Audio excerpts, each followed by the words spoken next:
ജാതകം രചന ഐൻ അവതരണം ഷാഹുൽ മലയിൽ എഡിറ്റിംഗ് ഷെരീജ് പൂനൂർ നിർമ്മാണം PNR ക്രിയേഷൻസ്. ആള് റോഡിന്റെ ഒരു സൈഡിലേക്ക് വീണു. സിദ്ധാർത്ഥും ബൈക്കും മറ്റേ സൈഡിലേക്ക് വീണു. ആരൊക്കെയോ ചുറ്റും ഓടിക്കൂടുന്നതിന്റെ ബഹളങ്ങളൊക്കെ സിദ്ധാർത്ഥ അന്നേരം കേൾക്കുന്നുണ്ടായിരുന്നു. ആരോ വന്ന് അതിനിടയിൽ അവനെയും വന്ന് പിടിച്ചെഴുന്നേൽപ്പിച്ചിരുന്നു. അപ്പോൾ സിദ്ധാർത്ഥ് കണ്ടു റോഡിന്റെ മറു സൈഡിൽ ആൾക്കൂട്ടം കൂടി നിൽക്കുന്നു. സിദ്ധാർത്ഥിന്റെ കൈമുട്ടി ചെറുതായി ഒന്ന് ഉരഞ്ഞിട്ടുണ്ട്. കാലും കുറച്ച് വേദന എടുക്കുന്നുണ്ട്. അതൊഴിച്ച് വലിയ പരിക്കുകളൊന്നുമില്ല. വണ്ടി നോക്കിയപ്പോൾ റോഡിനുള്ള ഒരു മരക്കുറ്റിയിലിടിച്ച് നിന്നു. അത് അത്യാവശ്യം നന്നായി ഒന്ന് ചളുങ്ങിയിട്ടുണ്ട്.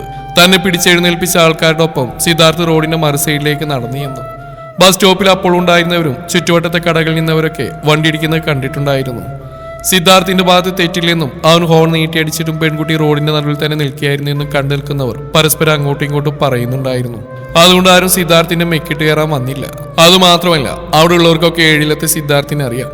ആൾക്കൂട്ടത്തെ വകഞ്ഞു മാറ്റി സിദ്ധാർത്ഥ് മേഘ കിടക്കുന്നിടത്തേക്ക് ചെന്നു. കണ്ണുകളടച്ച് കിടക്കുകയായിരുന്നു അവൾ. നെറ്റിപൊട്ടി നെറ്റിയിൽ നിന്ന് രക്തമൊഴുകുന്നുണ്ടായിരുന്നു. കൈകളും മുറിഞ്ഞിട്ടുണ്ട്. റോഡിന്റെ സൈഡിലായി കൂട്ടിയിട്ടിരുന്ന മെറ്റൽ കൂനിലേക്ക് വീണുകൊണ്ടാവണം കാലിന്റെ വിരലുകൾ ചതഞ്ഞ് നീലച്ചി കിടക്കുന്നുണ്ട്. ഹാൻഡ് ബാഗിന്റെ സിബ് പൊട്ടി മൊബൈലും പൊതിച്ചോറൊക്കെ പുറത്ത് വീണ് കിടക്കുന്നു. ആരെങ്കിലും ഒന്ന് ഹെൽപ്പ് ചെയ്യോ? ഈ കുട്ടിയൊന്ന് ഹോസ്പിറ്റലിൽ എത്തിക്കണ്ടേ? കുനിഞ്ഞിരുന്നുകൊണ്ട് സിദ്ധാർത്ഥ അവിടെ ചുറ്റും കൂടി നിൽക്കുന്നവരോടായി ചോദിച്ചു. അപ്പോൾ തന്നെ ആരൊക്കെയോ ചേർന്ന് അതിലെ പോയൊരു ഓട്ടോറിക്ഷയെ തടഞ്ഞു നിർത്തി. സിദ്ധാർത്ഥ് തന്നെയാണ് തനിച്ച് മേഘയെ വണ്ടിയിലേക്ക് കയറ്റിയത്. വണ്ടിയിൽ കയറി ചുറ്റും നോക്കുമ്പോൾ കൂടെ വരാൻ ആർക്കും മനസ്സില്ലാത്ത പോലെ. അതുകൊണ്ട് അവൻ ആരെയും വിളിച്ചുമില്ല. വണ്ടി സ്റ്റാർട്ട് ചെയ്യാൻ നേരം ആരോ വന്ന് മേഘയുടെ ഹാൻഡ് ബാഗ് സിദ്ധാർത്ഥിന്റെ മടിയിലേക്ക് ഇട്ടുകൊടുത്തു. എവിടേക്കാ മോനെ? കുറച്ചേറെ പ്രായം ചെന്ന ഓട്ടോറിക്ഷയുടെ ഡ്രൈവർ ചോദിച്ചു. MCTയിലേക്ക് വിട്ടോ ചേട്ടാ. ടൗണിലെത്താൻ അത്യാവശ്യം സൗകര്യമുള്ള ഹോസ്പിറ്റലാണ് MCT. ഏയ് കുട്ടി, ഏയ്. മേഘയുടെ കവിളിൽ പതിയെ തട്ടി അവളെ വിളിച്ചുകൊടുത്താൻ അവൻ നോക്കിയെങ്കിലും മേഘ കണ്ണുറക്കുന്നുണ്ടായിരുന്നില്ല. ഇങ്ങനെ ബോധം കെട്ട് കിടക്കാൻ മാത്രമുള്ള പരിക്കൊന്നും സിദ്ധാർത്ഥ് നോക്കിയിട്ട് അവിടെ മേൽ കണ്ടതുമില്ല. അവനാകെ ഭയം തോന്നി. ഇനി തലയുടെ ഉള്ളിലെങ്ങാൻ എന്തെങ്കിലും പറ്റിയിട്ടുണ്ടാവോ? അവളുടെ കുറ്റാണെങ്കിലും തന്റെ വണ്ടിയാണ് ചെന്ന് ഇടിച്ചത്. ഹോസ്പിറ്റലിൽ എത്തിയപ്പോൾ ഓട്ടോറിക്ഷക്കാരൻ തന്നെ ഉള്ളിലേക്ക് കയറി വിവരം പറഞ്ഞു. ഉടനടി തന്നെ അറ്റൻഡർമാർ വന്ന് മേഘയെ കൊണ്ടുപോയി. പിന്നാലെ അവളുടെ ബാഗും എടുത്ത് സിദ്ധാർത്ഥും ഇറങ്ങി. തന്റെ മൊബൈൽ പോക്കറ്റിൽ തന്നെ ഇല്ലേന്ന് അവൻ ഉറപ്പുവരുത്തി. അപ്പോഴാണ് ഓട്ടോറിക്ഷക്കാരന്റെ പൈസ കൊടുത്തില്ലല്ലോ എന്ന് ഓർത്തത്. മൊബൈലിലൂടെയാണ് ഇപ്പോൾ ട്രാൻസ്ഫറുകൾ മൊത്തം. അതുകൊണ്ട് കയ്യിൽ കാശായിട്ടൊന്നുമില്ല. അവൻ അയാളുടെ അടുത്തേക്ക് ചെന്നു. ചേട്ടാ, ഗൂഗിൾ പേ ഉണ്ടോ? ഇല്ല കുഞ്ഞേ, എൻ്റെ അടുത്ത് അതൊന്നുമില്ല. സാരില്ല, പൈസയൊന്നും വേണ്ട. ഞാനിനി ഇവിടെ നിൽക്കണോ? അയ്യോ ചേട്ടാ, പൈസ വേണ്ടെന്ന് പറഞ്ഞാൽ എങ്ങനെയാ? ചേട്ടൻ നമ്പരായോ? ഞാൻ കുറച്ച് കഴിഞ്ഞിട്ട് കൊണ്ടുതരാം. ചേട്ടൻ നിൽക്കണ്ട, പോയിക്കോ. ഇനി ഞാൻ നോക്കിക്കോളാം. അയാൾ നമ്പർ സിദ്ധാർത്ഥിന് കൊടുത്തിട്ട് അപ്പോൾ തന്നെ തിരികെ പോയി. ഹോസ്പിറ്റലിന്റെ ഉള്ളിലേക്ക് കയറും വഴി സിദ്ധാർത്ഥ് വർക്ക്ഷോപ്പിലേക്ക് വിളിച്ച് റോഡിൽ വീണടക്കുന്ന തന്റെ വണ്ടി അവിടെ നിന്ന് എടുത്തുകൊണ്ടാൻ പറഞ്ഞു. കാഷ്വാലിറ്റിയുടെ നേർക്ക് നടക്കുമ്പോഴും ഒരു നേഴ്സ് ഓടി വരുന്ന കണ്ടു. ഇപ്പൊ വണ്ടി ഇടിച്ചുകൊണ്ട് വന്ന പെൺകുട്ടിയുടെ കൂടെ വന്ന താനാണോ? അവർക്ക് കിതച്ചുകൊണ്ട് ചോദിച്ചു. അതെ, ഞാനാണ്. എന്ത് സിസ്റ്റർ, ആൾക്ക് വരെ കുഴപ്പമുണ്ടോ? അവരുടെ കിതപ്പും എപ്രാളവും കണ്ട് സിദ്ധാർത്ഥൊന്നും ഭയന്നു പോയിരുന്നു. കുഴപ്പമൊന്നുമില്ല, പ്രഷർ വല്ല കൂടിയിട്ടാ ബോധം പോയത്. പരിക്ക് നിസ്സാരേ ഉള്ളൂ. അന്വേഷിച്ചു വന്ന അതുകൊണ്ടല്ല. ഇവിടെ ഇങ്ങനെ ഓരോരുത്തർ വണ്ടി ഇടിച്ചിട്ടൊക്കെ കൊണ്ടുവന്നിട്ട് മിണ്ടാ മുങ്ങിക്കളയും. അതുകൊണ്ട് തേടി വന്നാ. താൻ തൽക്കാലം പോയി മരുന്നൊക്കെ ഒന്ന് വാങ്ങിക്കൊണ്ടു പോവാ. ഇവിടുന്ന് പോകാനും നോക്കണ്ട. ഭീഷണിപ്പെടുത്തുന്ന പോലെ പറഞ്ഞ് അവരൊരു ലിസ്റ്റ് സിദ്ധാർത്ഥിന്റെ കയ്യിലേക്ക് കൊടുത്ത് അതേ സ്പീഡിൽ തന്നെ തിരികെ ഓടിപ്പോയി. ഇതിപ്പോ വള്ളിക്കെട്ട് കേസായല്ലോ. വെറുതെ അല്ല, ആൾക്കാർ എന്തുകൊണ്ടാലും മൈൻഡ് ചെയ്യാതെ പോകുന്നു. ദേഷ്യം വന്ന സിദ്ധാർത്ഥ് പിറുവിറുത്ത് കൈയുള്ള ലിസ്റ്റ് പിടിച്ച് ഫാർമസി അന്വേഷിച്ച് നടന്നു. കുറച്ചു നേരം നിന്നിട്ടാണ് മരുന്നൊക്കെ കിട്ടിയത്. ഇപ്പോൾ ചെയ്തുകൊണ്ടിരിക്കുന്ന തനിക്ക് തീരെ പരിചയമില്ലാത്ത കാര്യങ്ങളായതിനാൽ അവന് വല്ലാത്ത അസ്വസ്ഥത വരുന്നുണ്ടായിരുന്നു. മരുന്ന് വാങ്ങി വരുമ്പോൾ കാഷ്വാലിറ്റിയുടെ പുറത്ത് തന്നെ നേരത്തെ കണ്ട സിസ്റ്റർ നിൽക്കുന്നുണ്ടായിരുന്നു.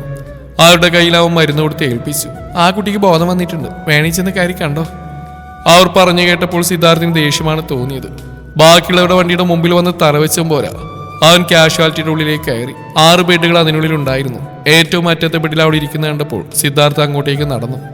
ഒരാൾ അടുത്തേക്ക് വരുന്ന കണ്ടപ്പോൾ വേഗം തന്നെ മേഘ ബെഡിൽ നിന്ന് എഴുന്നേറ്റിരുന്നു. അടുത്ത് വന്നപ്പോഴാണ് അവൾക്ക് ആളെ മനസ്സിലായത്. ഏഴിലത്തെ സിദ്ധാർത്ഥ്. ഇയാളെന്തിനാ എൻ്റെ അടുത്തേക്ക് വരുന്നത്? മേഘ ഓർത്തു. എടോ, താൻ എന്ത് പണിയാടോ ഈ കാണിച്ചത്? ബോധമില്ലാതെയാണ് റോഡിലൂടെ നടക്കുന്നത്. ചാവാനാണെങ്കിൽ വല്ല വിഷം അടിച്ചോ കെട്ടി തൂങ്ങിയ ട്രൈ ചെയ്തൂടെ? ഇതിപ്പോ ബാക്കിയുള്ളവരുടെ സ്വസ്ഥ കളയാനായിട്ട്. പറഞ്ഞൊന്നും മനസ്സിലാവാതെ അത്രയും നേരം മേഘ അവനെ തന്നെ മിഴിച്ചു നോക്കിയിരിക്കുകയായിരുന്നു. എടോ, താൻ എന്തോന്നും മനസ്സിലാവാത്ത പോലെ ഇരിക്കുന്നത്. എന്റെ വണ്ടിയുടെ മുമ്പിലേക്ക് താൻ കെട്ടിയെടുത്ത് പണ്ടാരം. അതുകൊണ്ട് മനുഷ്യനോട് പെടുകയും ചെയ്തു.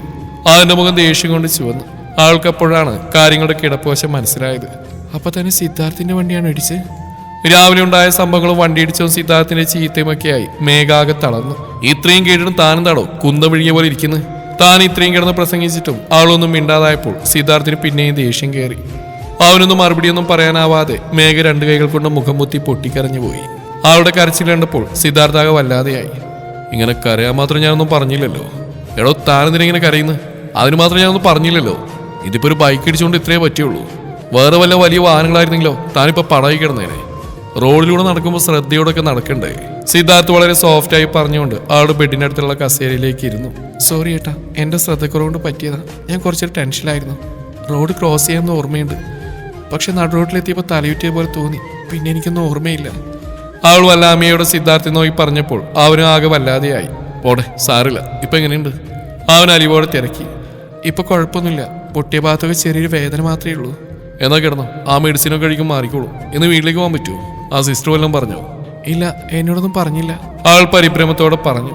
അത് ഞാൻ ചോദിക്കാം, തന്റെ വീട്ടിലേക്ക് വിളിച്ച് വിവരം പറയണ്ടേ? ആ, അറിയിക്കാം. എന്റെ ഫോണും ബാഗും എവിടെയാണാവോ? മേഘ സന്ദേഹത്തോടെ ചോദിച്ചപ്പോഴാണ് അവനവളുടെ ബാഗിന്റെ കാര്യം ഓർമ്മ വന്നത്. ഒരു മിനിറ്റ്, ദേ വരുന്നു. ബാഗും ഫോണും പുറത്തിരിപ്പുണ്ട്. സിദ്ധാർത്ഥ് പുറത്തൊരു കസേരയിലായി വെച്ചിരുന്ന ഫോണും ബാഗ് എടുത്തുകൊണ്ടുവന്ന് മേഘയുടെ കയ്യിൽ ഏൽപ്പിച്ചു. അല്ലാത്തതിന് അവൻ വല്ലാതെ വിഷമത്തിലായിരിക്കും ഇനി ഇതുകൂടെ അറിഞ്ഞാൽ. പക്ഷെ പറയാതെ നിവൃത്തിയില്ല.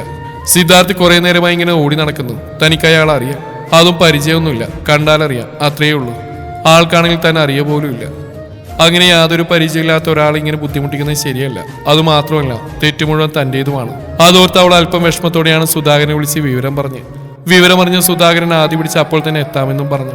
ചേട്ടനെന്നാ പോയി കേട്ടോ, അച്ഛനിപ്പോ വരാന്ന് പറഞ്ഞിട്ടുണ്ട്. താൻ ഫോൺ ചെയ്യുന്നത് ശ്രദ്ധിച്ചുകൊണ്ടിരുന്ന സിദ്ധാർത്ഥിനെ നോക്കി മേഘ പറഞ്ഞു.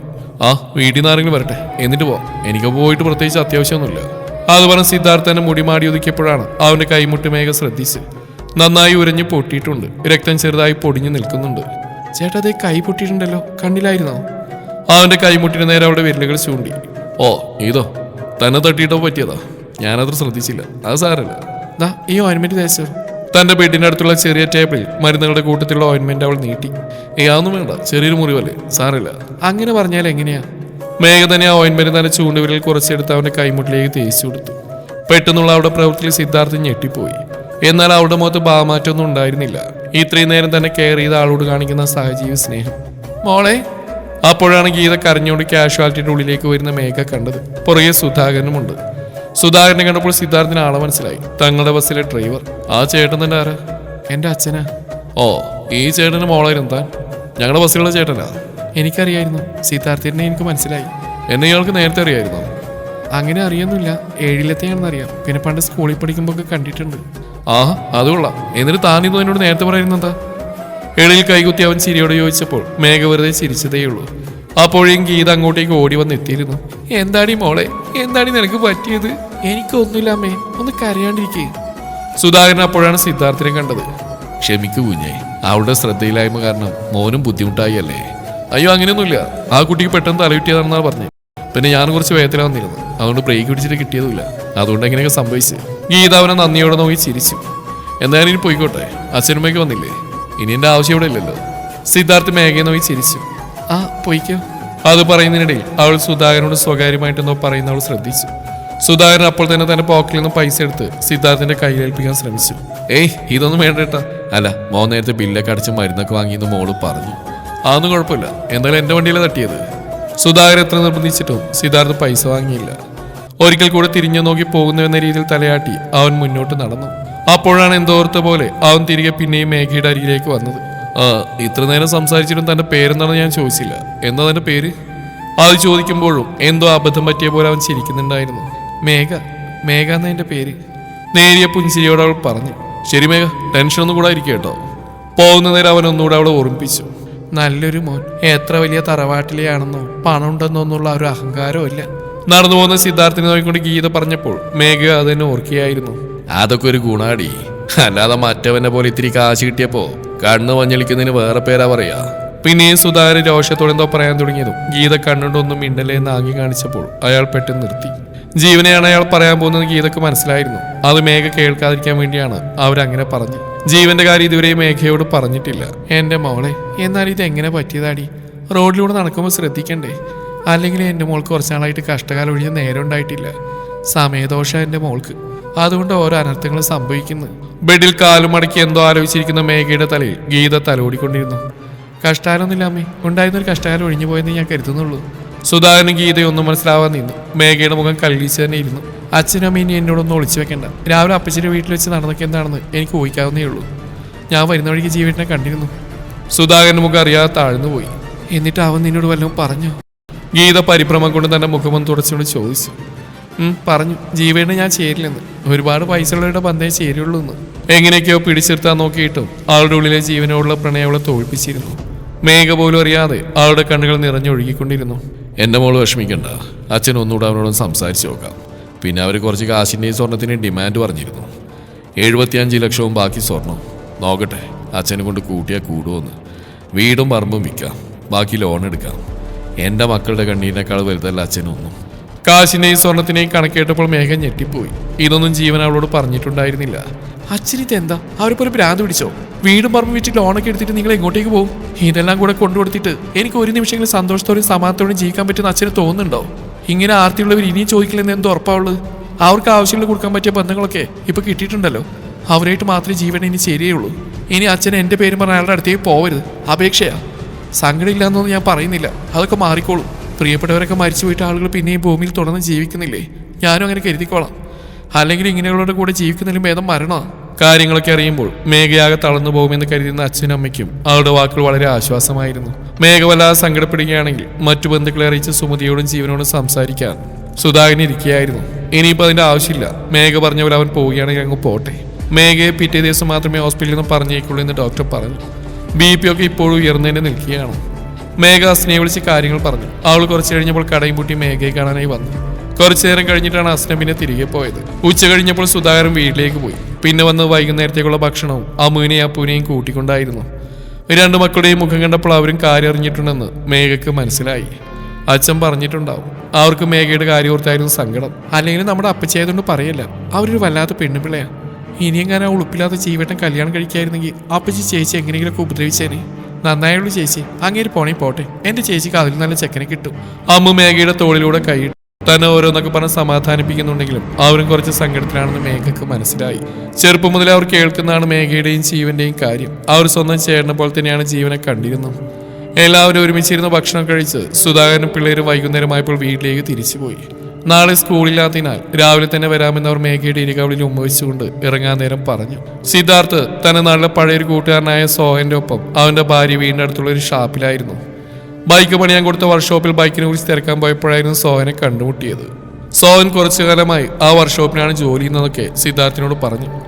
സിദ്ധാർത്ഥ് വിഷമത്തിലാണെന്ന് മനസ്സിലാക്കിയ സോഹൻ ഭാര്യ വീട്ടിലേക്ക് പോകുന്ന വഴി അവനെയും കൂടെ കൂട്ടി. സോഹന്റെ ഭാര്യ പ്രസവിച്ച് അധികമായിട്ടില്ലാത്തതിനാൽ അവളുടെ വീട്ടിലാണ്. അവിടെ പോയിരുന്ന വഴിക്കാണ് പുഴയടുത്തൊരു ഷാപ്പ് കണ്ടത്. എന്തെങ്കിലും ആഘോഷങ്ങളൊക്കെ വരുമ്പോൾ ചെന്നൈയിൽ വെച്ച് കൂട്ടുകാരോട് തീർന്ന് 1-2 ബിയർ, അതിൽ കൂടുതൽ സിദ്ധാർത്ഥ് പോയിട്ടില്ല. നാട്ടിൽ അറിയപ്പെടുന്ന തറവാട്ടിലെ അംഗമായതിനാൽ നാട്ടിൽ കുടിച്ചടന്നാൽ പെട്ടെന്ന് വീട്ടിലറിയുമെന്ന കാരണത്താൽ അങ്ങനെയൊരു സാഹസത്തിന് മുതിർന്നിട്ടുമില്ല. പിന്നെ കുടിച്ചടക്കാൻ അവന് താല്പര്യം ഉണ്ടായിരുന്നില്ല.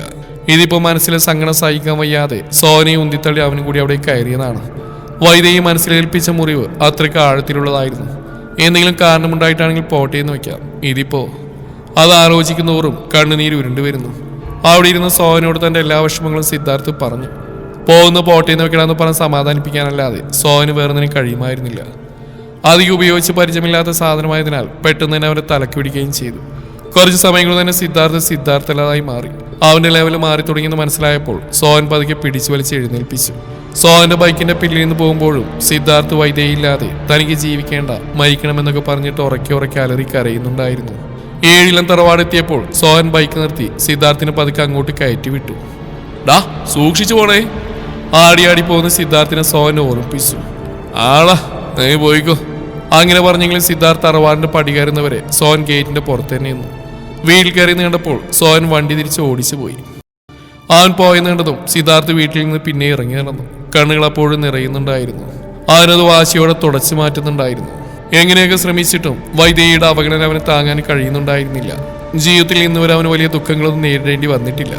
അതുകൊണ്ട് ഇപ്പോൾ സംഭവിച്ച പ്രണയപരാജയം അവനെ കൊണ്ട് താങ്ങാൻ പറ്റുന്നതല്ലായിരുന്നു. തക്കതായ കാരണമുണ്ടെങ്കിലും വേണ്ടില്ലായിരുന്നു. ഇനി തന്റെ മുന്നിൽ വേറെ വഴിയൊന്നുമില്ല, മരണം. അതിനു മാത്രമേ തന്നെ ഈ ഹൃദയവേദനയിൽ നിന്ന് മോചിപ്പിക്കാൻ കഴിയൂ. ഉള്ളിലെ മദ്യം സിദ്ധാർത്ഥിനെ കൊണ്ട് ചിന്തിപ്പിച്ചു. എങ്ങനെ മരിക്കും, അതായി പിന്നെ അവന്റെ ചിന്ത. തൂങ്ങി മരിക്കണോ അതോ വിഷം കഴിക്കണോ?